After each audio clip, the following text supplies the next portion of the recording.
Well, good evening. Welcome to Bedtime Stories with me, Pastor Michelle. Today, my friends, is January 15th, Friday, January 15th. And the woman of the hour is an outrageous trick writer named Emmeline Worth. There she is. So she grew up in Australia with her family of circus performers. When she was younger, she was a tightrope walker, cartoonist, and acrobat, but this pint-sized powerhouse was really born to ride. By the time she was 10, she was bareback trick riding star, and the audience for one performance was one of John Ringling's scouts looking for a new talent. And when May did back somersaults from one galloping horse to another, he knew he found it. For 2 years, she toured with the Barnum and Bailey Circus. Crowds loved this smiling young equestrian and her signature pink bow. She was billed as the world's greatest bareback rider and was determined to prove it. She wasn't content to do the same act for every show, so she was always creating more and new and amazing and dangerous stunts. She somersaulted through rings backwards. She knelt on the horse's back, then did a forward flip, landing gracefully upright. Then she tried something no one had ever attempted before. She stood on a galloping stallion facing its tail. Then she would somersault high in the air and land back on the horse facing forward. And she would spin as well.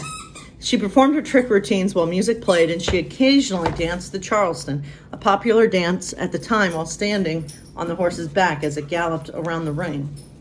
One of her more unusual tricks was also a crowd favorite. She would stand in the ring, but instead of shoes, she would have wicker baskets on her feet. She would then jump onto the back of a horse to make it even harder, and she would do this all while being blindfolded. She liked to boast that she could ride anything with 4 feet. One day a lawyer challenged her to prove it by riding his untamed prize bull, King Jess, bareback.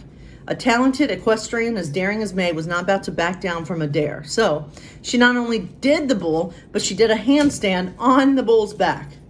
May's trick riding career lasted over 25 years as one of the most admired and beloved circus performers. She was inducted into the Circus Hall of Fame in 1964.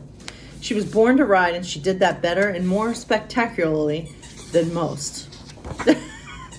All these amazing women make me think, man, what am I doing with my life? I'm not riding on galloping horses or doing special spins in the air. But I think it's okay because I would never dare to do any of that stuff. So let's switch it up a little and do our Disney story of the night, and it is from Alice in Wonderland, and it's called A Mouse in the House. Alice was a daydreamer. Once she dreamed of a silly place called Wonderland. When Alice awakened, her sister suggested they have tea. Alice began to tell her sister all about Wonderland.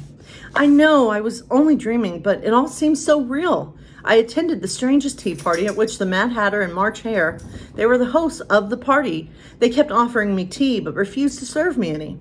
Alice picked up the teapot to refill her cup, and you won't believe it, but inside the teapot lived a little. Just then, the lid of the pot Alice was holding flew open, and a little whiskered face popped out.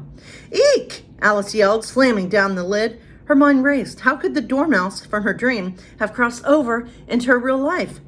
Alice finished her tea and cookies as quickly as possible. When her sister went to pour more tea, Alice grabbed the pot away and insisted, I'm sorry, but there isn't any more. My goodness, Alice's sister declared. Now you're acting like the Mad Hatter and the March Hare. Alice slipped away with the teapot as soon as she could.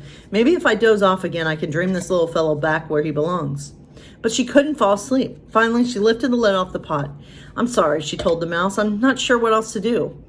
But the dormouse knew. He jumped out of the teapot and was chased by Alice's kitten, Dinah.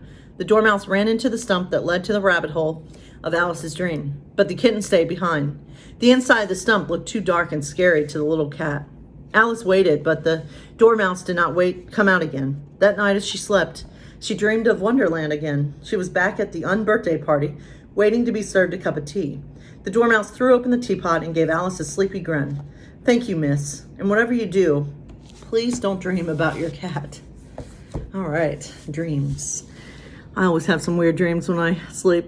Never about Wonderland, though. So, God bless you all, my friends.